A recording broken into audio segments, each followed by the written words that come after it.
Alongside the release of Space Marine 2 this week comes an additional crossover with Warhammer 40,000 Tacticus. You likely already know that Tacticus is the definitive mobile game experience for Warhammer 40,000, with its quick turn-based PvE and PvP battles, collaborative boss fights, and a rewarding gameplay cycle of progression, achievement, grind, and strategy. Tacticus continues to introduce new, exciting ways to play the game. They've just had the new Survivor mode for Titus, where you would survive as long as possible against Tyranid hordes, and your score earns points to unlock Titus permanently. I've enjoyed the arrival of these events in Tacticus as they keep the game fresh and interesting, challenge players to adapt their strategies, and it's a great way to enhance replayability. Tacticus continues to have more events like this, so make sure to join and try them out. You can try Tacticus today, it's free, so download now, take command, and annihilate the Xenos horrors in the name of the Emperor. Click the link below this video and support my channel by using the QR code on screen now and join the ever-growing community of Tacticus today.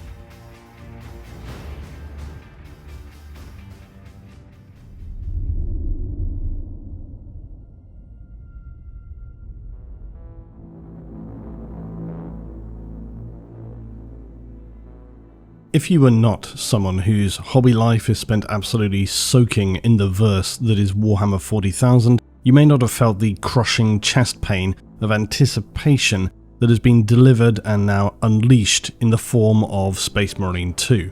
Space Marine 2 had a challenging brief: deliver a sequel to one of the most surprisingly venerated 40k games, beloved by the community, and coming with a heavy side order of decade-old third-person action nostalgia. Tick the boxes for an audience who have spent that decade ruminating on specifically how they wanted to see the narrative resolve, maintain the feeling of the game genre, stick to the lore, make it visually stunning, solid performance, cross-play, and also make the entire thing accessible to people who are 100% new to Warhammer 40,000. I think it's worth remembering what the studio were facing in giving a review of this game, because that is a daunting brief. That's not to say we cannot give criticism and praise where it's due. Objective feedback is always important. But I think to fully appreciate what Space Marine 2 is as a game, today I want to just give an overview and a general thoughts piece, and I do want to keep major spoilers to a bare minimum because the game is still on its full public release week, and I'm sure many people will be waiting still to get in time with the campaign. With that said, I'm basically overviewing the game, so there will be discussions of characters, and in the last chapter of this video there will be some spoiler elements in the discussion, but don't worry, there will be fair warning. But as always, I want to go a little sideways first and talk about 40k more generally. Now, if you're not interested in me framing the game in its broader context, I assume it's because you'll either be asleep by the end of this intro or skip to the next chapter. So let's start off with my favourite thing, context, because it's important, as always. I'll also just declare from the outset a pretty big secret: that I am a disgustingly obsessed 40k nerd, so much so that I own a scale Thunderhawk as you see in the game, and it weighs an absolute ton because it's cast resin. It's ridiculous, but I love it. It was a childhood dream to own one, and I will soon be painting it up in the specific paint format seen here in Space Marine 2. More generally, I am immersed in the lore so heavily that I spend just about every single day doing something 40k related. I have multiple tabletop armies. I just finished creating a studio at my home dedicated for 40k. So it's fair to say that I have more than a few small biases. And in that sense, Space Marine 2 won me over, just as the first game did. It won me on the atmosphere, the ability to inhabit and experience a 3D 40k world, the moments of atmospheric cinematic delivery that make the hairs stand up on your skin. This is just the icing on the cake. But with all that said, I do need to note that 40k is a strange hobby space, in the sense that it has for over a decade teetered on the edge of being, for better or worse, headed toward the mainstream, but also not really, which is the oddity with this. It's grown bigger and more popular than ever, yet it's also remained still entirely off the radar for all but the most committed gaming nerds. Some have said in recent days that the release of Space Marine 2 is going to facilitate that transition toward mainstream status for 40k. I wouldn't say that that was untrue at all, but I still have my doubts, not least because it's something that's been said for almost the entire time my channel has focused on 40k, and it hasn't happened. In the gaming space, 40k does seem to be growing in awareness, but it's far from being on the name of everybody's lips, and it's still a large step away from anything one would call mainstream.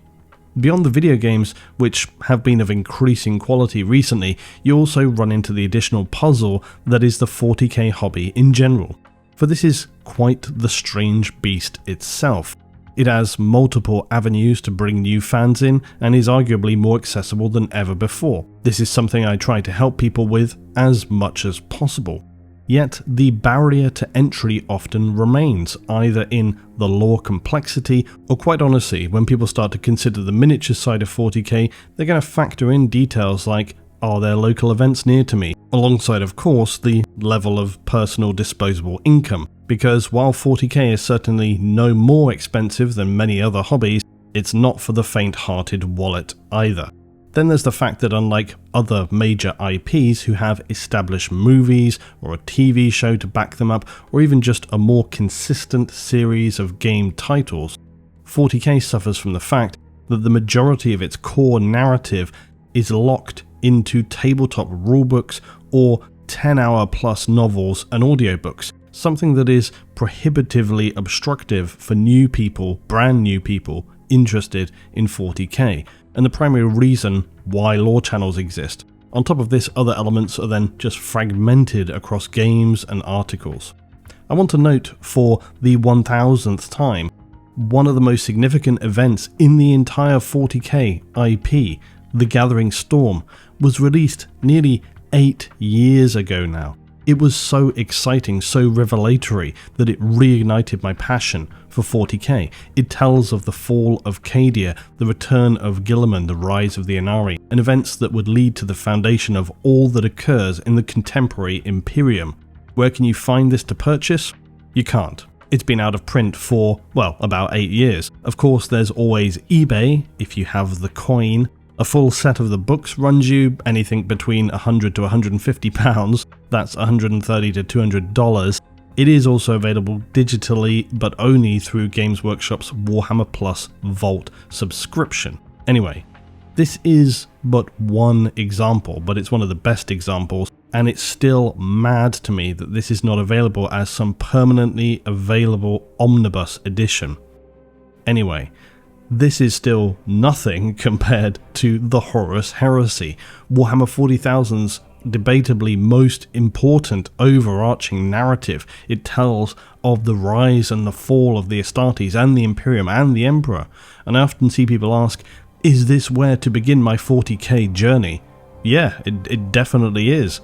If you're wanting to get into a book series, a mere 60 novels long, something which in and of itself is enough to make somebody who was initially interested, convinced by a friend, say, to look into and get into 40k, they discover the amount of books in this series and they're like, you know what, I'm going to pass on this one.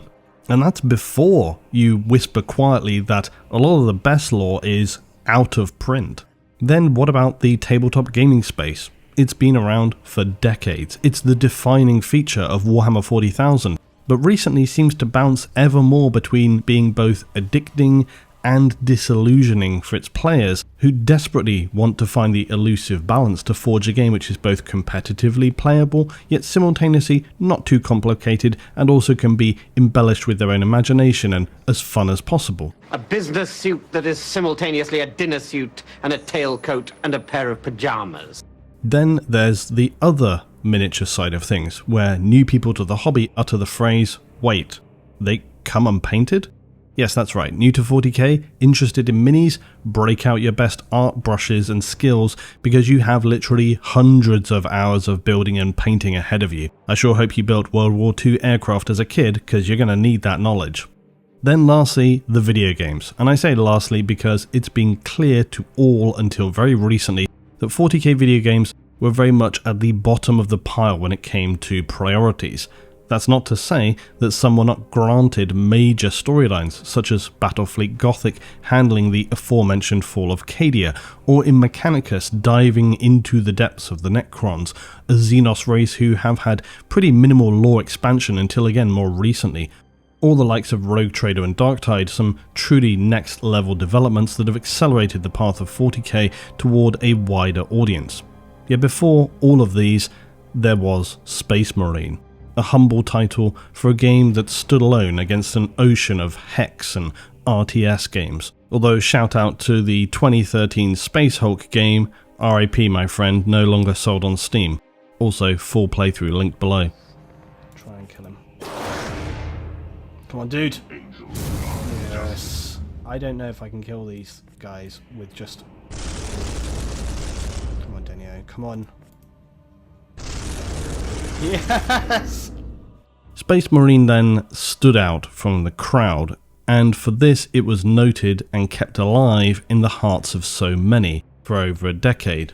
Warhammer 40,000 is one of the strangest IPs in the video game space, because it has this built-in audience who are so desperate for any kind of playable 40k game that they're willing to tolerate a wild variation in the range of quality, more so than perhaps any other game franchise. And it will shock you to know that I fall into that category. But because of this built-in fanbase, it also means that any 40k game will probably do well enough to justify its development. What that means is there exists now an unusual host of 40k games which come with a significant variation in quality. A fact that's not entirely disconnected from the novels, the cinematic trailers, the models and conceptual ideas within its lore, which can reach the very height of literary genius and dark horror, dragging us ever more immersed in the world, and that would make people salivate at the mere prospect of learning more with every turned page. Then there exists a pretty heavy bulk of material who meet the medium qualification of being entirely serviceable. I've lost count of the 40k novels where I pretty much guessed that everything was going to happen in the last 2 chapters, from long experience with the pace of characters, the tone, the just general prior experience with 40k novels. Most of the time, it turns out to be the case. And then there are the crushing failures, consigned to history as things that are technically still part of the lore, but may well be ignored forevermore, or overwritten by the ambiguity of the way 40k lore functions. Not technically a retcon, but very firmly clarified. My point is, one should not consider the story of Space Marine 2 in a vacuum. It's not to say it should be given a free pass either, devoid of critique. I just think the context of how 40k as a verse historically and as a world comes to us can be, and often is, quite variable. Space Marine 2 is a very curious vehicle for the broader delivery of 40k to an audience outside of its established community. It's a sequel, which means they've got to try and deliver exposition that sets up the entire verse in pretty short order, while also continuing on with the story from the first game. Not an easy challenge. The original Space Marine game itself was also something of an oddity, released to fairly mid-reviews for those who were not versed in 40k anyway, but for those of us who were, it was a game that we played over and over, with the key phrases like strategic value absolute, even today making hairs stand up on your arm. Not to mention the sight of Titus flying down in that opening from the orbital drop like a literal avenging angel of the Emperor. It was everything anybody ever wanted from a Space Marine game and more.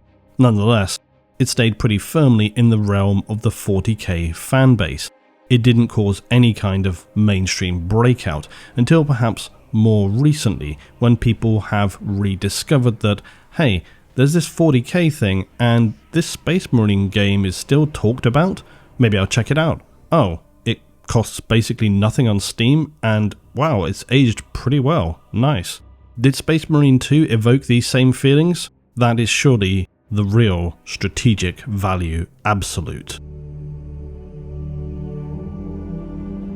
For myself right now, I play Space Marine 2 as being absolutely solid.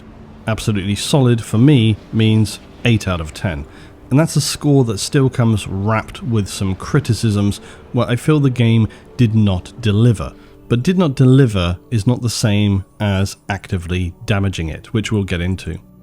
Space Marine 2 was always going to be a game which needed to deliver on its core expectational aspects, elements critical to land in the shadow of the first game. In other words, the narrative journey of Titus, the game's visual world building, its stable performance and mechanical combat expectations, all of which I feel it hit the mark on overall. Space Marine 2 though does suffer somewhat from the same situational problems as the first game. Its story is very enjoyable, serviceable, but you're aware of the fact that it can't afford to allow itself to get bogged down too heavily in lore exposition, because it's not an RPG game, it's a third-person action shooter, more reminiscent of the Halcyon era a decade previous.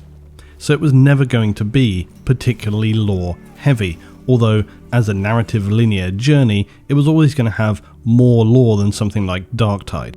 If though you were expecting Space Marine 2 to bring to the table heavy swaths of expositional lore and deep tangential character exposition, I hate to say it, but that's on you solidly misjudging the game coming into it.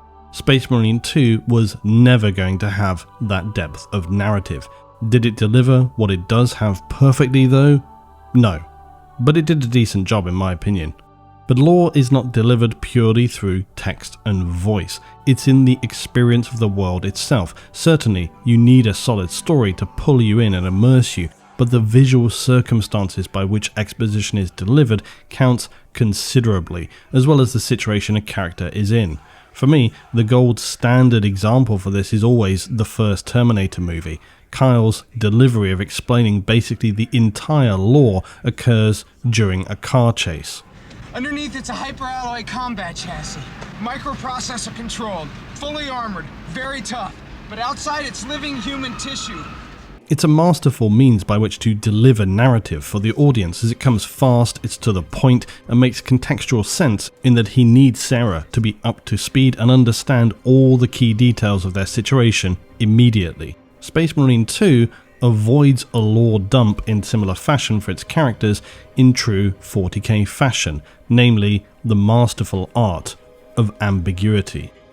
This also allows the covering up of some random missteps along the way, which can, through the platform of 40k lore, be absorbed into the foggy, blurred edges of interpretation.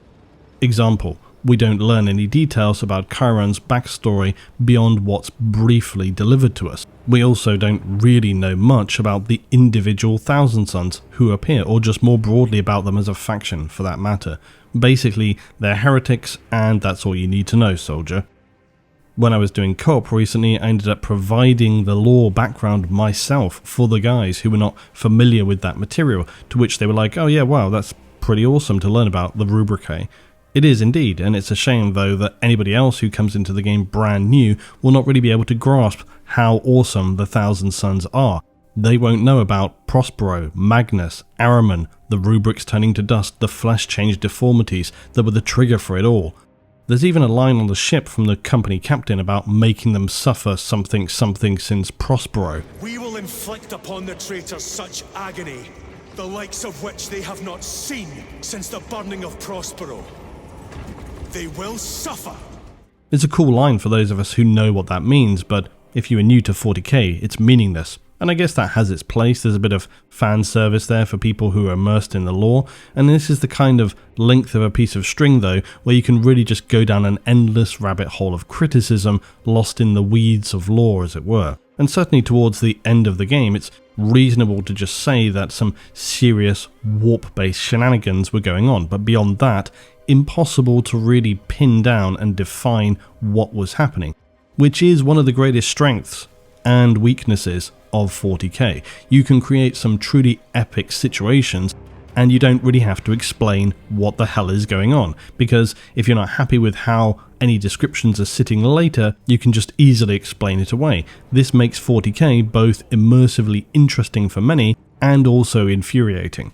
But going off into the finicky details is all well and good, if you're so inclined. Just while you're doing this, remember that all the while people are going mad for this game, both 40k veterans and those brand new to 40k alike, who have little idea about the verse at all, which speaks a lot to how this game has been delivered and received, far more so than any minor narrative missteps and critiques, in my opinion.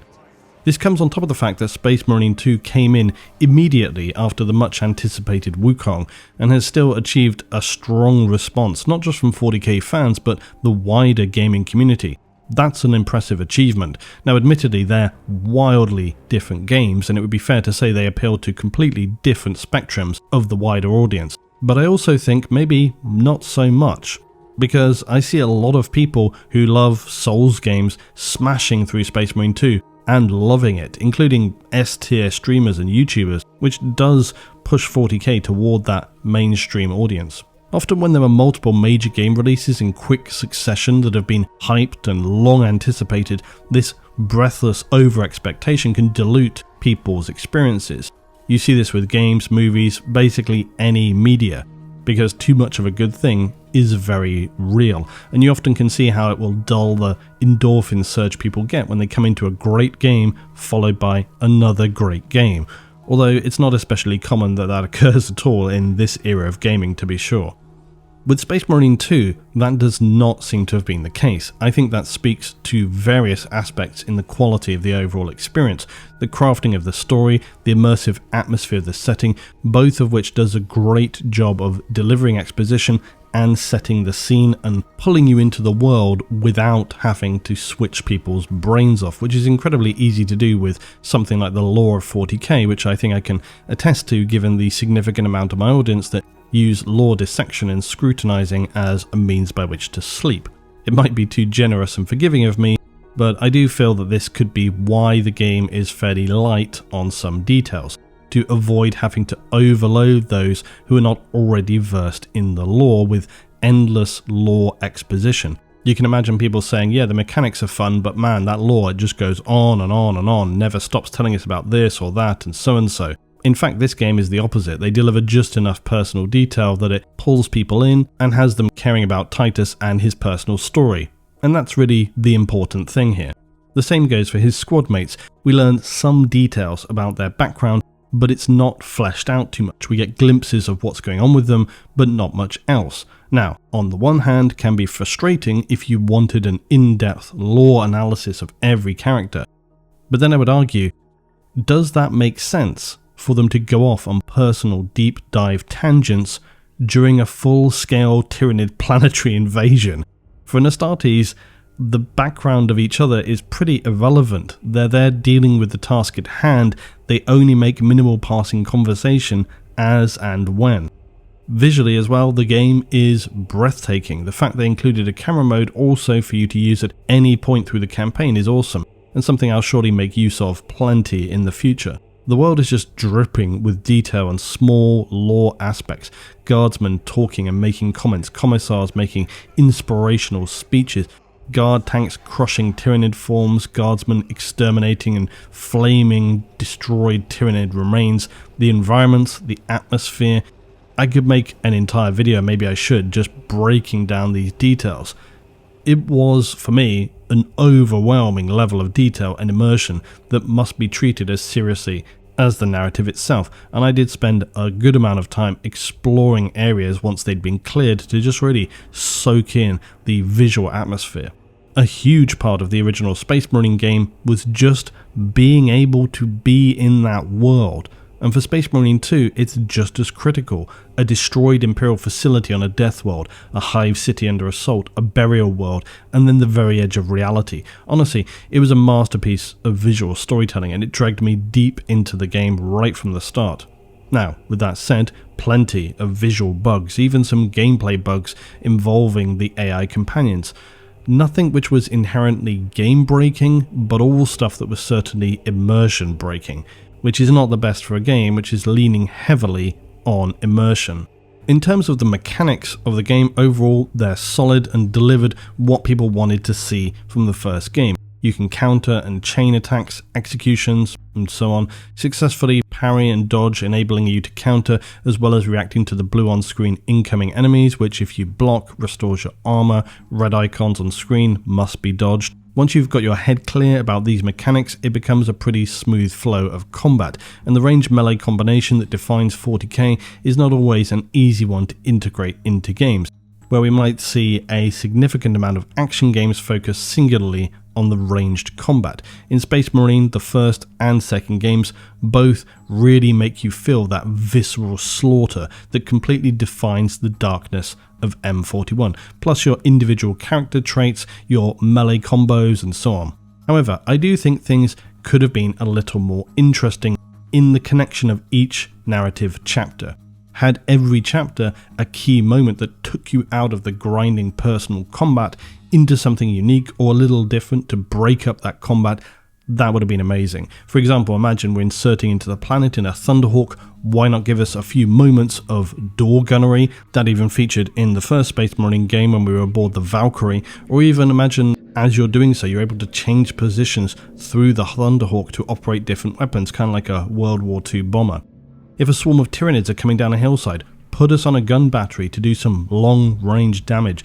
Some Astartes tank-on-rails action? This would have helped to elevate its variety of experiences and put us more directly into the seat of the action, instead of just, for example, powering up a weapon, unlocking clamps to enable something. Why not give us the ability to switch perspective as the Dreadnought for just a section of a level? That was something I even imagined might happen when I saw it in the trailers, but alas, no. None of this is to say though that the combat in Space Marine 2 is not enjoyable. It's challenging, it's greatly entertaining, especially the chain link of damage ranged and melee combined with particularly brutal executions, which I was very glad and noticed straight away that they didn't shy away from here. Different enemies having to be handled in specific ways, the high threat enemies like Lictors making an appearance alongside the Carnifex and so on. It was varied just enough that it was interesting through to the end, and the Thousand Sons Terminators and Marines being dispatched in as brutal fashion as the Tyranids was very satisfying. I guess I would just throw into the mechanic element here. One law-breaking element for me was the sheer volume of war gear scattered around. There were weapons all over the place. There were Space Marine helmets, pistols, guns, melee weapons. You could barely turn a corner without finding an entire Astartes arsenal, which, for me, I'm not going to lie, that was pretty immersion breaking. It just made no sense. There were so many weapons all over the place all the time, and it just didn't make any sense. Nonetheless, altogether, did Space Marine 2 clear the bar for expectations despite rough edges? Basically, yes.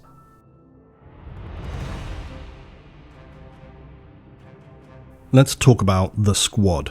Titus returning to the Ultramarines certainly makes everybody around him very grumbly. And that's actually something I'm quite confused by. No one should really know where he's been, and it's not entirely uncommon that an Astartes could be given a specific task to handle for a period of time, although admittedly Titus had been gone for over a century, and undoubtedly rumours would persist. Still though, as I will repeat, the fact that some of the highest ranking officials in the chapter basically signed off on Titus, that should be all the clearance needed for him. And no one should be questioning that. In fact, it's not just Calgar, it's Chief Librarian Tigurius as well. And yet seemingly a lot of the Astartes he comes into contact with seem to have their backup about it. His two primary squad mates then are pretty vague to us initially, other than their dislike of Titus, and for the most part the lack of information about his companions, as I noted, is pretty believable. They're facing a critical situation, they don't have time to lore dump their life backstory, but it will come to us through small anecdotal explorations. Now, Chiron reveals to us that he was born on the world of Calth, and clearly this was during the heresy and the legendary fall of that planet. Now, also obviously that being 10,000 years ago could be a little confusing, so let's break it down. Now, if you were new completely to 40k, Calth and his backstory is confusing and means nothing, other than you understand, I guess, he really has a dislike for the traitors and the heretics, but then so do all Imperial servants. In order for somebody new to 40k to really understand the significance of his having been born on Calth, you'd need to explain what the heresy was, what occurred at Calth between the Word Bearers and the Ultramarines. You'd potentially need to roll back even to Monarchia, Lorgar and the Emperor, and then you need to get into the Primaris project, and that many of the Primaris candidates were kept in stasis for the 10,000 years until the return of Guilliman. All of this is really just the key notes of what you need to get into to even begin questioning and understanding the background of Chiron. Pretty hard to deliver that when you're actively dealing with critical mission objectives on these planets being besieged by Chaos and the Tyranids. So yes, would it be cool to delve into the background of the individual characters more? It certainly would, but it's not only difficult to do so, it serves little direct purpose for the driving forward of the main narrative. I suppose we maybe could have, though, had a really awesome cutaway scene during Chiron's freakout, where maybe as he saw Rubric Marines, even though obviously Rubric Marines were not on Calth, it was the Word Bearers, but imagine if he saw the Chaos Marines, had a flashback to the early days on Calth, would see the Word Bearers committing some ceremonial atrocity with loved ones or something like this. And that alone might have been enough to embellish and expand upon it to make it more interesting. As it stands though, it's pretty thin stuff and I don't think it really contributes very much. But it does, I guess, flesh out his character a little. It's kind of cool that he is born on Calth. In terms of Gadriel, even less to go on. Beyond him not trusting Titus very much, there's not much to expand with. I do like though that he and Titus do build this bond of trust through experience. They push back and clearly are only tolerating one another through the missions. I especially liked when Gadriel flies off, drops his bolter, Titus picks it up and slammed it back into his chest whilst saying nothing, because losing his weapon is just about as grievous an error as any Astartes could make. Titus needed to say nothing in that moment. He basically was saying to him, hey, you need to get your shit together. So I appreciated that. I think what bothers me greatly though in terms of the lore was the fact that Gadriel is so back talking to Titus constantly, right from the outset. He's an Ultramarines sergeant, and we learn early on that Calgar has given approval to Titus's return, so has the chaplain. The Chief Librarian Tiguris, as I said. It's not stated in the game, but we know in the wider lore, he's also given Titus a clean bill of health. Who the hell is this Gadriel sergeant? Not a veteran sergeant, just a sergeant. And he is constantly picking at Titus. He's constantly voicing his doubt and his concern. And I just think that that is very grating. It doesn't make any sense to me. Titus is a lieutenant. He's had multiple mentions of serving in the Death Watch. For an Ultramarine, it's just surprising to me that Gadriel so regularly vocalizes his concerns and his remonstrations with Titus.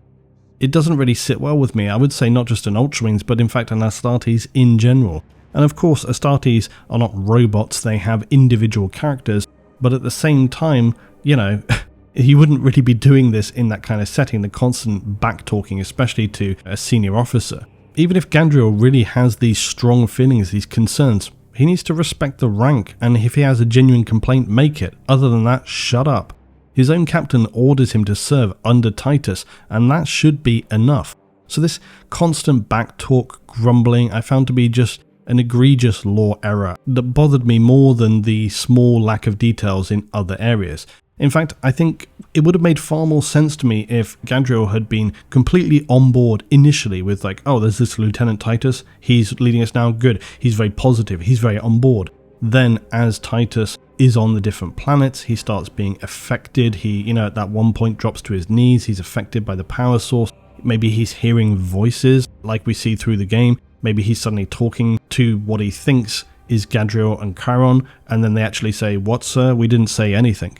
That would make more sense, it'd be more believable that Gadriel starts to get these suspicions as they go along, but not straight out of the gate. That's what I found really disingenuous. Quite honestly, Gadriel, I think, especially early on, deserved a dressing down by the chaplain far more than Titus did. But the one good thing about this situation though was it helped to highlight how suspicion and doubt are the seeds sown by chaos, because even the mere accusation of heresy is enough to poison the minds of Astartes' brothers. And this comes to fruition when a key trigger sets off Gadriel, something that in any other circumstance he should have been shoulder to shoulder with Titus. But instead it causes the full collapse of their trust in that moment, which then leads to probably the strongest narrative moment in the entire game. And again, spoiler coming up, one which quite honestly could have come straight out of any solid 40k novel. It's peak Astartes brother dialogue. Sir,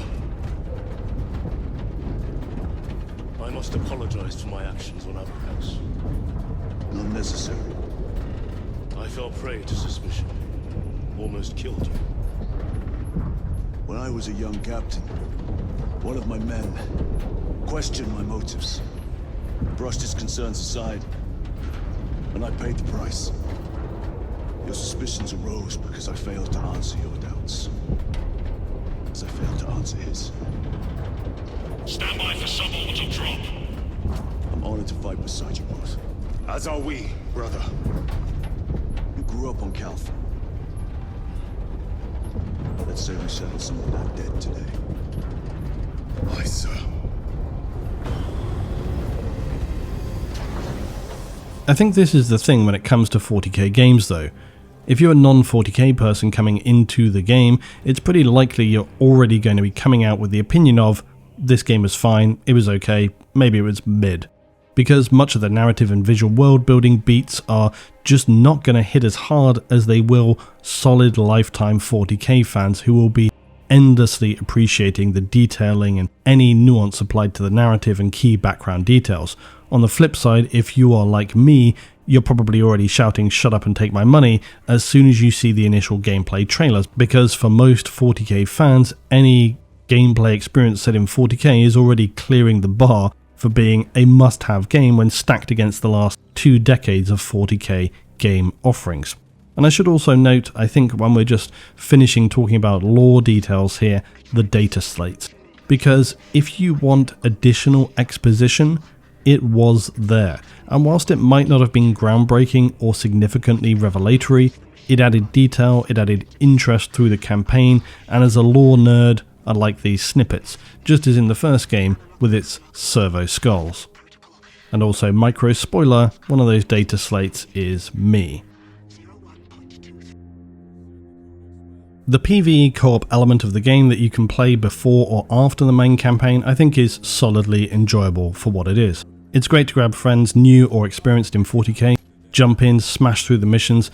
Their difficulty is decent enough to challenge most, and while they will not likely have significant longevity, it provides a good activity alongside the campaign, without it having been basically PvP or nothing. Given the state of the PvP that I'll speak to shortly, I'm even more grateful for that existence of the PvE co-op.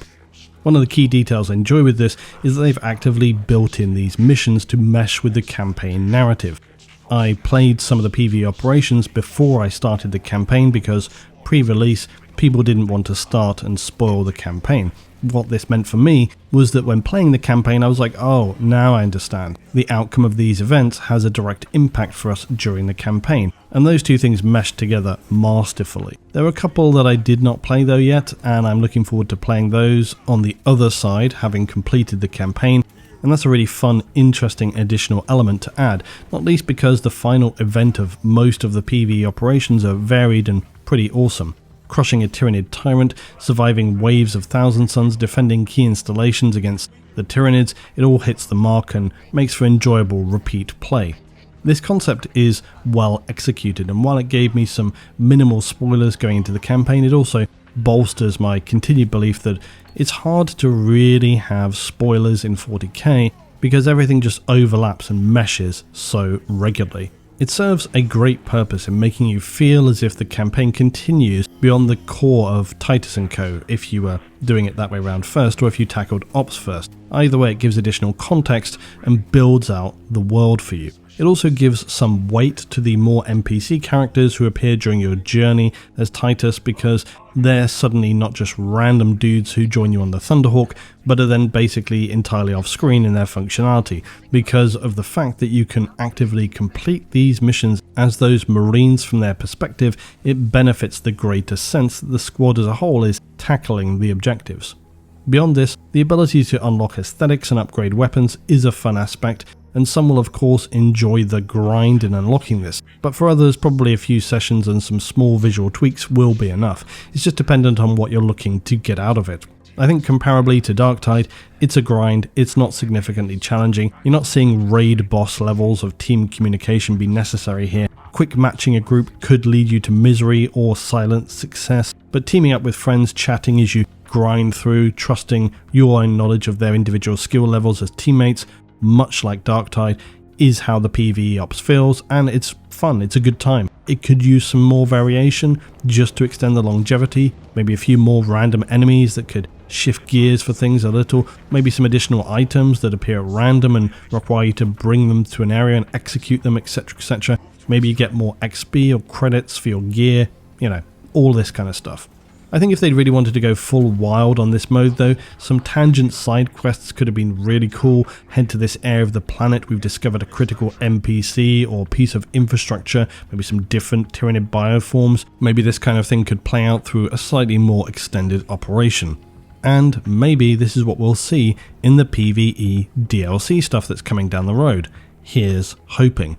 One thing that can be said though for the PvE co-op though, is that it stands in stark contrast to the PvP, which is, it's a thing alright. Now, full disclosure, at this point in my life, I'm not a huge fan of PvP in general. That doesn't mean I hate it, but having spent basically 2 decades doing PvP in games, it's become, how best to put it, tiring. I've moved on from that world of sweat and grind and numbers on a leaderboard, which are just really no longer of interest or particularly rewarding to me. The original Space Marine game had a pretty decent PvP, it was well paced, decent survivability, and for the most part it functioned well. You moved around independently or with others. It even had a bit of a revival in the last couple of years from people who were trying to champion it like Valrak.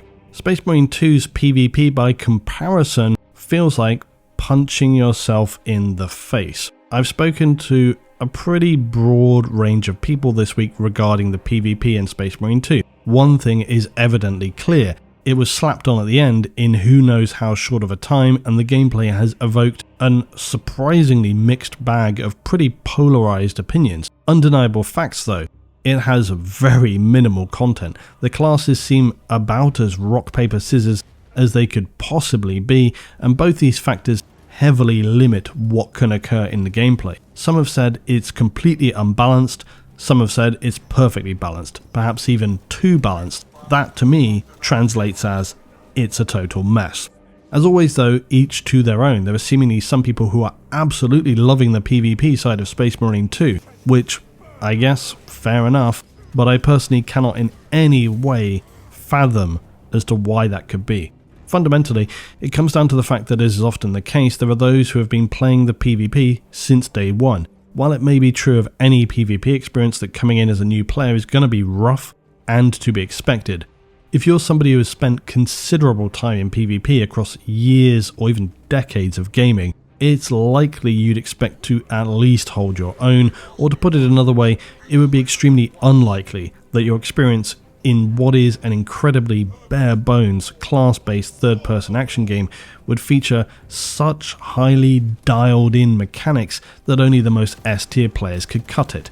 That's just very unlikely. To me, the PvP, I think the best analogy, it feels a lot like the players who would master a really specific mechanic, such as the circling of aircraft in Battlefield, for example, where understanding this key sliver of a class control is key to dominating all. While PvP is obviously about dominating your enemy, of course, by strategy or mechanics, there also has to be something more, or at least for it to appeal beyond a very specific niche player. Otherwise, a PvP experience which is devoid of anything that makes you want to actually commit time to it, beyond the mastery of just understanding base mechanics, for most people that isn't fun. and that's true regardless of class.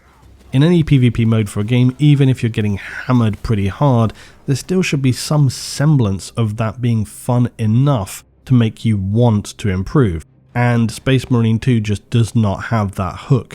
To make things worse, it plays nothing like the PvE side of the game, so much so they're effectively completely separate games, which is another huge turnoff for players coming in. In the PvE side, you understand your personal survivability, and that means you can make decisions, counters, you can try to survive. In the PvP, you turn a corner and instantly die. You trade a kill, you're blinded, and you get hit by a volley of grenades. It's unrelenting, it's miserable. And that's not just my words, but the words again of a spectrum of people I spoke to this week. And if you want to dress up as Space Marines, you can do that in the PvE side, which is far more enjoyable. But I think what is most jarring of all when it comes to the PvP is that the first game had it down surprisingly good. All they really had to do in Space Marine 2 was copy paste that with a few updates and tweaks. Maybe that will come down the line, but I very strongly doubt it. So all of this will definitely then have me marking the game down, right? For me personally, no. But if I had to choose one thing, the PvP is probably my biggest negative. Because the PvP, like I said, it's very clearly an afterthought. It's not the core focus nor the core expectation for the game though. People are not buying Space Marine 2 for the PvP experience. They're in it for the campaign. And of those who I've discussed the shortcomings of the PvP with, sadly agreed that it is likely that the PvP would in fact be key to maintaining player longevity in the game, but I think there's honestly very little chance of that outside those who have committed to it super hard from day one. For the general player base, because of how brutal the entry experience to PvP will remain, as the ultra hardcore players just decimate and rinse teams over and over, they will effectively kill this side of the game. In fact, my guess is that in as little as a couple of weeks from now, it's not to say you won't be able to get in games, but I would think in true, perhaps hilariously 2010 style, those players are going to end up with an extremely minimal pool of players and just be seeing each other's names in lobbies day after day. Now, as a small reminder, from this section onward, I will be discussing some spoilers. Many of you will know already that I am a solid Ultramarines fan. It's been my chapter, it's been my tabletop army since I began 40k, which, as I've retold many times over, was both somewhat accidental and also in an era of 40k, 2nd edition, before there was a really defined poster chapter for 40k in the Space Marines. In this time, the core Marines were Blood Angels, Ultras, Imperial Fists, Space Wolves, and Dark Angels, and I think arguably Blood Angels got a lot more visual airtime than the Ultras. But there really wasn't any major leaning one way or the other. That came later. At the time, I just enjoyed the aesthetics of the Ultras, and friends already had the Blood Angels and the Space Wolves, so it made sense for me to pick a chapter that they did not have. I of course had no idea of just how front and centre the Ultramarines would become for 40k, but it also led to one of the most curious personal quandaries for me in 40k. And it's not something I've ever really stated before, I think, but the truth of the matter is, the confession here is, I have no big love for Monaeus Calgar, because he's never really had any particularly devastating or epic lore related to him, in my opinion. I guess perhaps the defense of Macragge, and then something that makes him even harder to shine in the shadow of is the return of Roboute Guilliman. Because let's be real, when your Primarch returns, suddenly the Chapter Master looks kind of small, which I think is actually somewhat illustrated in the Dark Imperium series. Calgar just kind of gets sidelined and becomes irrelevant. Now, of course, he doesn't, because Guilliman is off leading the Imperium. Calgar still needs to manage and run the Ultramarines. But he also didn't do a particularly great job during the Vigilus campaign. But then this seems to be contrasted with the absolutely bonkers depictions you see of him, including that infamous decapitation of a Khorne Lord of Skulls, which set social memes of him ablaze at the time. Calgar, to me, has always been just kinda dull. When you look at other Astartes chapter masters or key characters, Mephiston, Helbrecht, Azrael, they're all just as metal as you like. They're terrifying, as you'd expect from a chapter master. Calgar just isn't. In fact, Tigurius is far more interesting. He can reach his mind across the galaxy. It's terrifying, the scale of psychic power that Tigurius has. What's Calgar got? 2 slightly custom bolt gauntlets? Whatever.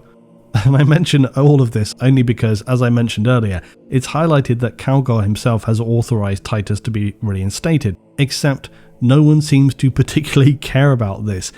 It's the chapter master who has said, yes, Titus is cleared to return to duty without a blemish on his character. Yet everyone around him, the captain of the second company, his assigned sergeant, they're all in a bad mood with Titus right out the gate, as if the word of Calgar is little more than a parent telling the grumpy children to go do their chores. They're going to listen to you, but they're not happy about it, which to me just heavily undermines the gravitas, the weight of authority that should come from Calgar. He's not just a captain, he's chapter master of the Ultramarines. Yet his own Astartes are like, fine, I guess we'll listen to your command, but we're not going to be happy about it, and make it very clear we think you have no idea what you're doing because we're going to bitch and moan about Titus all the way. I found that to be really grating, but it did also further embed my general view to the bland appeal of Calgar, because I think Calgar always comes across to me kind of like Jaws from the Bond movies. His whole thing is basically, he only appears intermittently, he doesn't say much, but is strong as hell and seemingly indestructible, so that when he does appear he tries to do these big metal things. Because Calgar never seems to die, even in the most extreme of circumstances. And again, that's leading us toward the tangent of major 40k Astartes characters that never die in the lore, even though this is irrelevant to the tabletop game and wouldn't invalidate people using the minis in any way. Anyway, that's another tangent. Overall, the point that I'm making is I wish it had been Tigurius and not Calgar in this game. It would have made far more sense in my opinion, especially given all the warp oddities, the presence of Chaos Sorcerers, the general involvement of Blackstone and so on, not to mention the final event where we see Calgar leap headlong into the void, bonkers. Tigurius, though, would have a good reason to be there for all of these things, and also the assessment, the psychic assessment of Titus as he rejoins the Ultras. But the Blackstone Void stuff is one of the most critical elements, which leads me to the first part of the final thought: where the hell is Belisarius Cawl? I think you can summarize Space Marine 2 as follows: visually breathtaking, immersive, and mechanically addicting from start to finish. All of those things are true. Now, personal opinions are clearly quite subjective. For myself, I've also tried to allow some degree of objective influence from the broader community in how I came to my overall feelings towards Space Marine 2, which means also considering thoughts from peers, veterans, and new people coming into 40k who are seemingly having a very enthusiastic experience. I've seen many who've already said that this has convinced them to go further, or that they had already moved on to lore content plus 40k books and miniatures. But it's seen an equally positive response from veterans. In fact, I've had people I've not spoken to though for years sending me Discord DMs that basically state, FML Space Marine 2 is amazing, to which I've generally been replying, yes it surely is. The narrative, for me, clearly the most important part of this game by a wide margin. Overall, it was decent, it delivered an enjoyable campaign, it did bring us some resolution to the journey of Titus, at least in terms of his reinstatement to the Ultramarines. Yet it was also lacking. We had no real resolution to what was going on with Titus himself. It was not explored or heavily addressed beyond those around him saying the equivalent of press X to doubt, and that for me was frustrating. It really does seemingly warrant further investigation, because whilst Titus is not corrupted, he clearly still has resistance to the warp. But when he comes close to the power source, he collapsed as if it were kryptonite? What's up with that? He's given the seal of approval from high-ranking Astartes in the Ultras, but everybody still thinks there's some heavy stuff going on with him. The overall context of his journey did help to answer or mitigate this. It's something I had speculated upon. Was he, for example, being puppeted by Chaos? The sorcerer Imora seems to be attempting to turn Titus a few times, but in fact no more so than Nemorath in the first game, and is obviously then doomed to fail in that regard. So is Titus a psyker? No. Is he a null? No.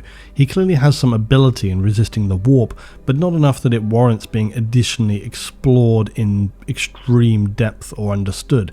So Titus is kind of like a lightweight sister of Silence, because it's worth remembering that the psychic scale by which those with psycho abilities are measured goes both ways, so it's reasonable that Titus could be a little null, more so than an ordinary Astartes Inhuman, enough that it's observable and noteworthy, but without it being problematic. I think for me, that's what I would probably settle on. I think even though it went unexplained, I still enjoyed Titus grappling with the difficulty of his past upon Graia, something that even he himself clearly did not understand. The larger issues with the narrative were the general lack of detail and exposition when it came to both the resolution of what was happening with the Tyranids and the entry of the Thousand Suns. There was seemingly no majorly clear status when it came to how things resolved with the Tyranids. It's not explicitly stated, but I have presumed they were defeated in the grand scale when the hive ship was burned to oblivion from the planetary orbital guns.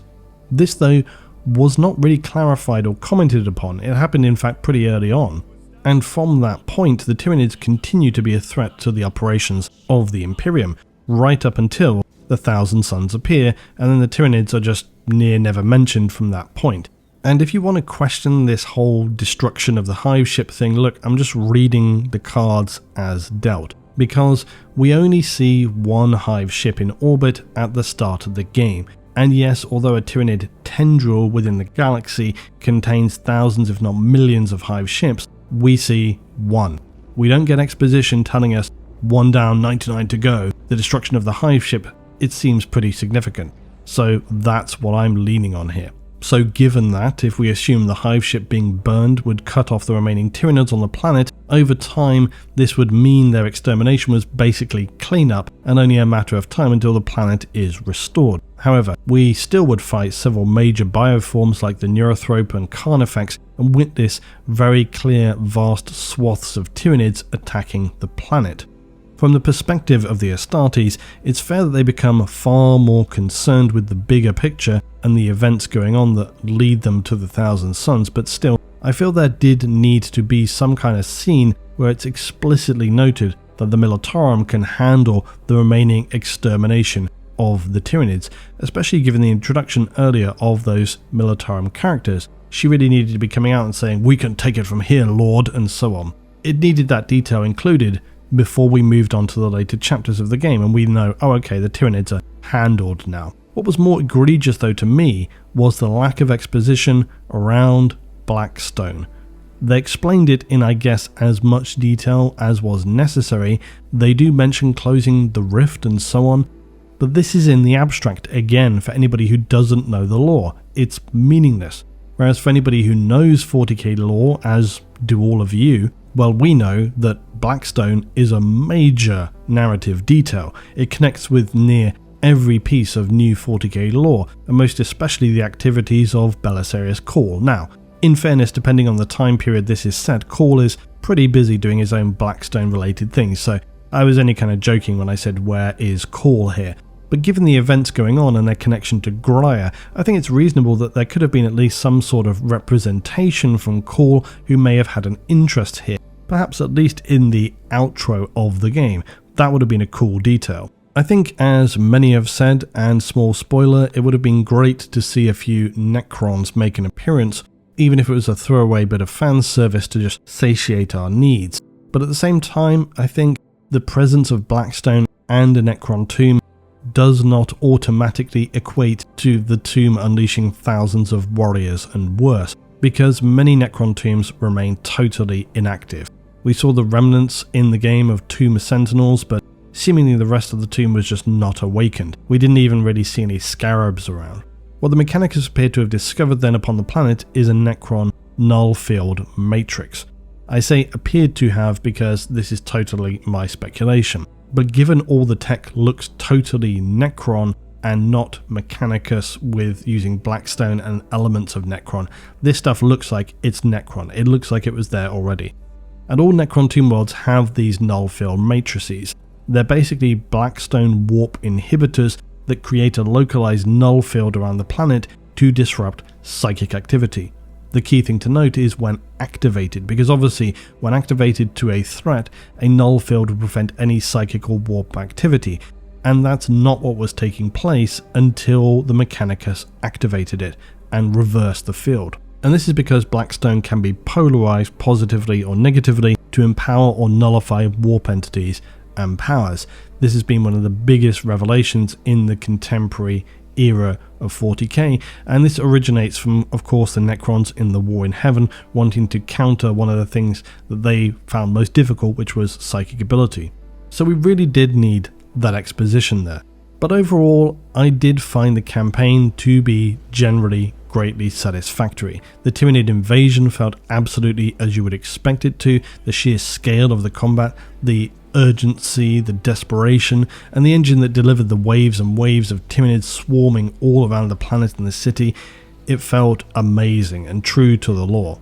Then, as the Thousand Suns appear, it pivots to there clearly being other issues that supersede even the survival of this world, and that connects directly to Titus and his backstory, which I'll just say it is admittedly a little bit of a strange coincidence, but anyway, suspension of disbelief hat off. I love the campaign. I'll be playing it again just as much as I did with the first Space Marine game. I think it will only reveal and age better and better over time, because people are often very critical about these things when they come out. We know they're going to support more in the ways of the PvE operations and other weaponry and so on. This sort of game is not just about stellar story or amazing mechanics though. The cinematic moments matter, and they do add a lot, even if sometimes it's just fan service. I loved, for example, the fact that you pick up the Ultramarines banner and form that definitive Astartes firing mountain that is always depicted in the artwork. I'm pretty sure I literally said out loud, "Hell yes," as I saw that occurring. Titus brings up the banner, you stand atop of that mound of Astartes, laying down unrelenting fire upon the hordes of enemies, whilst all screaming courage and honour. Although it also did immediately make me think of this. He says you lost the king's colours. The fault was not mine, sir. Major Lennox must answer. Major Lennox answer with his life! And throughout the game there are multiple vast assaults you take part in. They bring the scale, the feel of the 40k world to life and really immerse you into it. In terms of the gameplay, once you learn the counters, the general mechanics, and feel confident in how to handle the swaths of enemies that come your way, you can line up some pretty amazing chains of execution that keep you both alive and active and are just very enjoyable to smash through.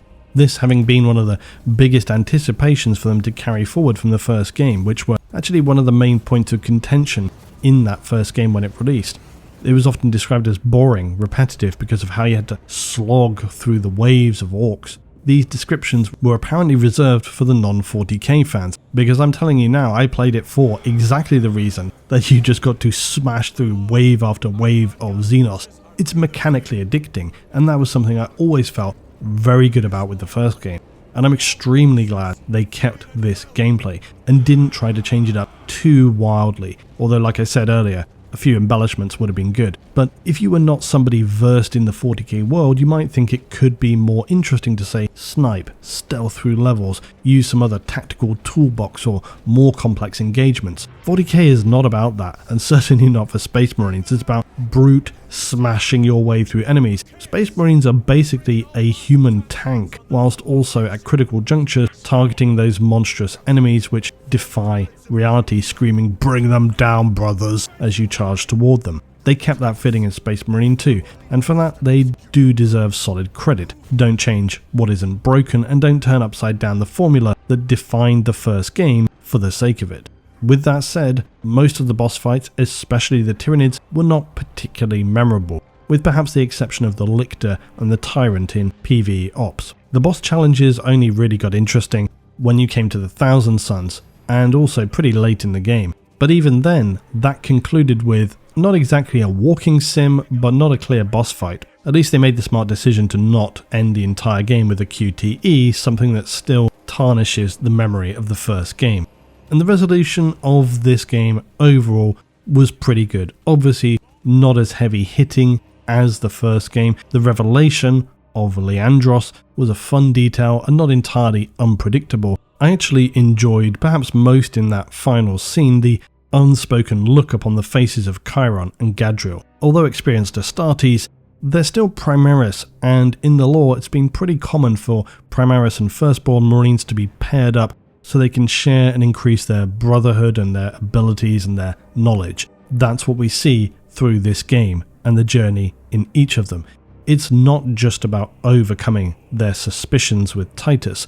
By the end of the matter, both the Primaris had made errors during the deployment and have come through it with a new perspective and experience that they will obviously take forward into future engagements and missions.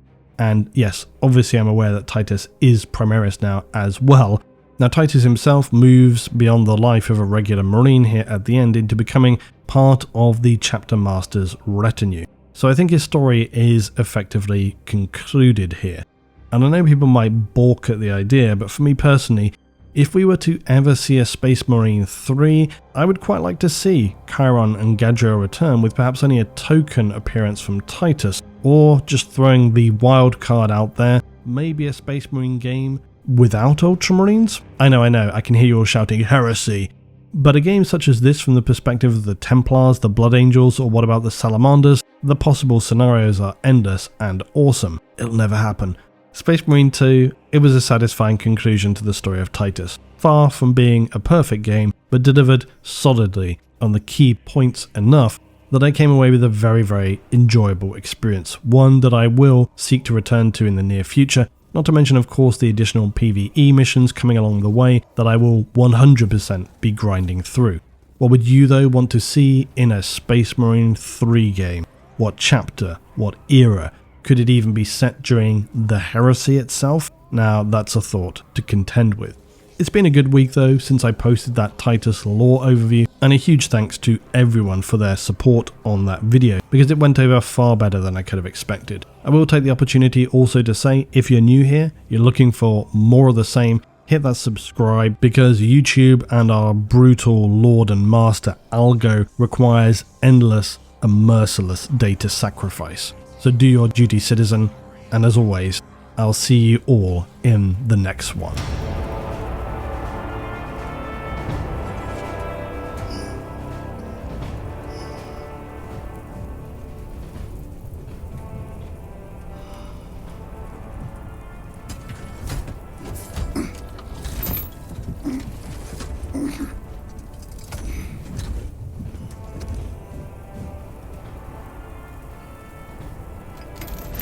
For the Emperor! For the Emperor!